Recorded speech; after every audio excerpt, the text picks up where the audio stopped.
two creatures, confined within their bleak reality, awakening to the horror of their existence and the vast indifference of the forces that govern them.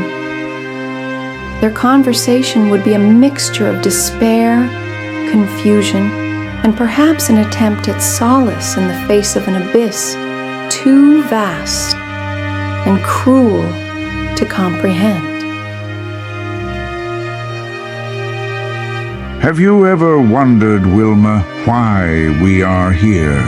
I mean truly here. Not in this pen, not in this mud, but in this life. What purpose it serves? Purpose? What purpose could there be, Rufus? We eat, we grow fat, we grunt and shuffle about. And then they come. They come and take the ones who grow the largest, the heaviest, always the largest. Have you not seen it? We live only to be taken. But where do they go, Wilma? The ones they take, they vanish beyond the wooden gate.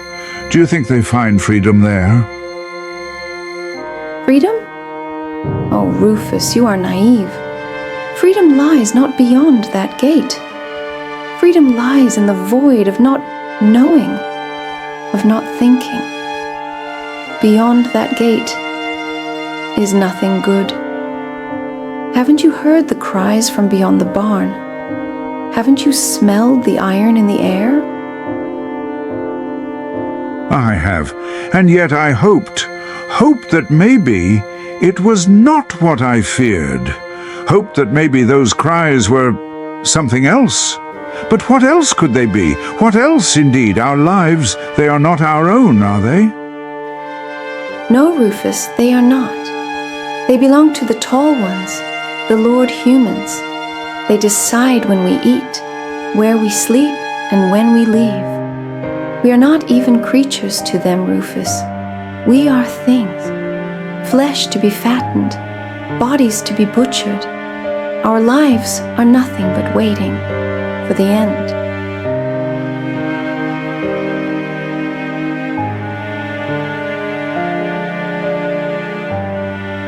And to think I thought this mud was all there was to despair about.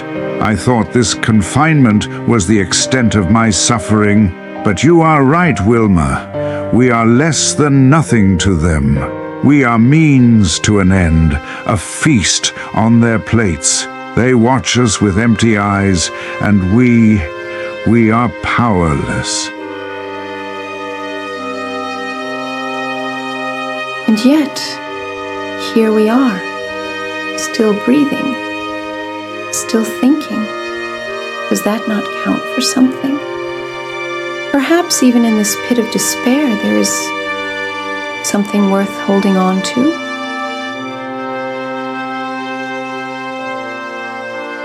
Something? What, Wilma? What is there to hold on to in a life that is destined to end at the sharp edge of their will? What solace can there be when our purpose is to die for them? Each other. Perhaps that is all there is, you and I, Rufus. We cannot change our fate, but we can make this pen, this fleeting existence, less empty. We can share the burden of knowing. We can share the weight of this meaningless life and, in doing so, make it bearable, even for a moment.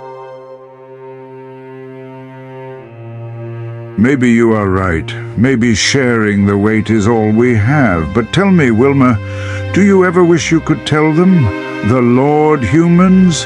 Tell them that we know, that we understand what they are doing to us, that we see the hand that feeds us is the same hand that will end us? I do. I wish I could scream it into their faces, make them see the cruelty of it all. But they would not hear us, Rufus. Even if we could speak their tongue, they would not listen. They do not see us as we see ourselves. To them, we are no more than the grass they trample, or the tools they wield. We are invisible in their eyes. Then we are trapped, not just by this pen, but by their indifference. Our existence is a shadow to them, a passing thought, a means to their end. How small we are, Wilma, how utterly insignificant. Yes, we are small, insignificant, but even in the face of that, we are still here. We feel the warmth of the sun, the coolness of the mud. We hear each other's voices.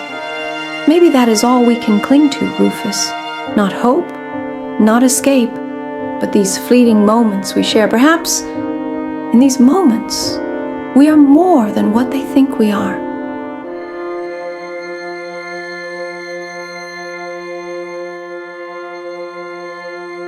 And so their conversation would drift, a mingling of despair and connection. They cannot escape their fate, nor can they truly find meaning in it, but in each other they find a brief solace, a shared awareness in the face of the vast, indifferent abyss. It is a grim comfort, yes, but a comfort nonetheless, in a life that offers little else.